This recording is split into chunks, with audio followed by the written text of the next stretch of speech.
everybody, welcome to Sports Babes. Dallas Mavericks. Will Mark Cuban finally get his ring?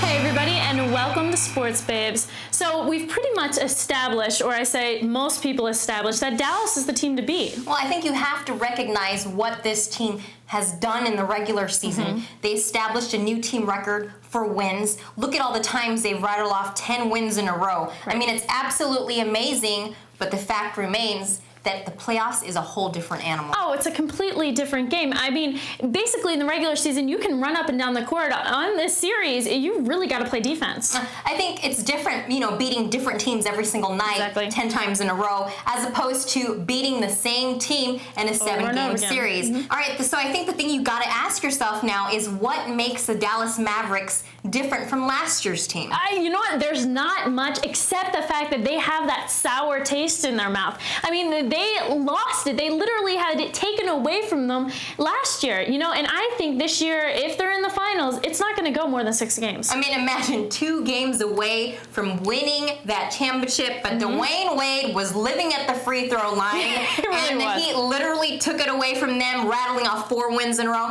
That's got to hurt, and I think that's more motivation than ever for this team to take it all away. I'd have to say that desire is an X factor in this game. Has to be. Well, what are the other X factors, though? I think, first of all, you got to have consistent play out of your stars, and that would be Dirk Nowitzki, who's having an MVP-type year, and of course Josh Howard, who is re-emerging as, one of the brightest stars in the NBA right now. If they keep those points in check, they will win that game. They've got to, but I also think another X factor is the play of Devin Harris. He's a young point guard, and he's put into the games to play against the speedy point guards in the West, Tony Parker, Steve Nash, we got to bring that up now. Oh my God. Who's their biggest foe, Carrie-Ann? I have to go with the Phoenix Suns. Yeah, I'd have to go with Phoenix Suns if they had better defense. My sleeper team right now is San Antonio. Well, I think San Antonio knows what it takes to win, and of course, Greg Popovich, great coach.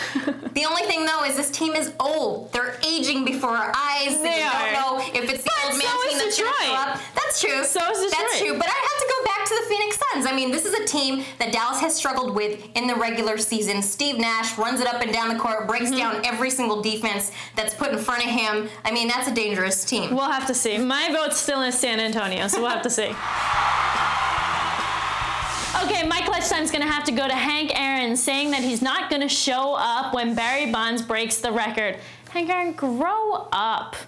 And my clutch time has to go out to Slovenian swimmer Martin Strel. The 52-year-old swam over 3,000 miles in the Amazon River, Carrie-Ann. I mean, this has to be either like the biggest feat ever or like the dumbest thing in the world. I mean, Martin, you got me saying, wow, but why? And you also got me saying, is he nuts or does he have nuts? All right, that is it for us at Sports Babes. Check us out next time at sportsbabestv.com.